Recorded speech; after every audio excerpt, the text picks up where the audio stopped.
ត្រូវធ្វើស្មៅអូយលពៅនេះគាត់នៅខានធ្វើស្មៅប្រហែលថ្ងៃសោះដល់កចឹងថ្ងៃនេះមកធ្វើស្មៅលពៅបន្តិចណាអូខេហើយក៏ឆ្លៀតថតវីដេអូចែកជូនបងប្អូនទស្សនាអរគុណច្រើន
ដាំមៀន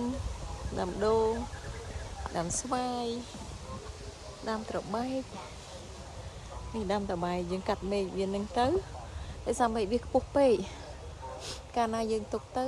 យើងចងវាដល់ដដែលហើយត្របែកកាលណាយើងអាចបានចងវាទេវាស្អុយអញ្ចឹងយើងកាត់ដើម្បីវាលាស់ត្រួយសារថ្មីមកវាចេញផ្កាមកជាមួយតែម្ដងណាអូខេនេះទស្សនភាពទៅឥឡូវ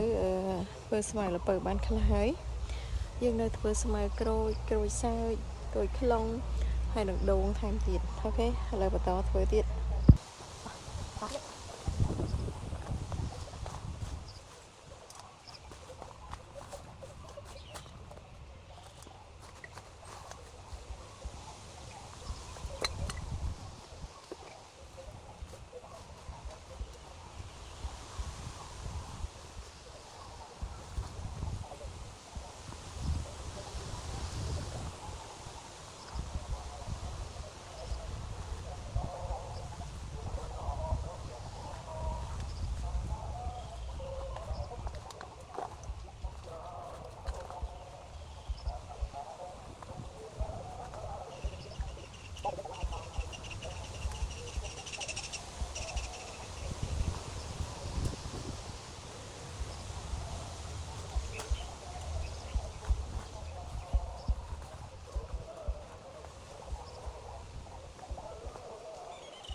លទ្ធផល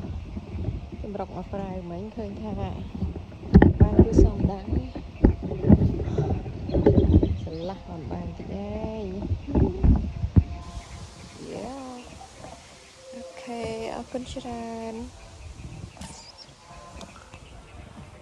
អូសាច់នេះខ្ញុំកាពើបងប្អូន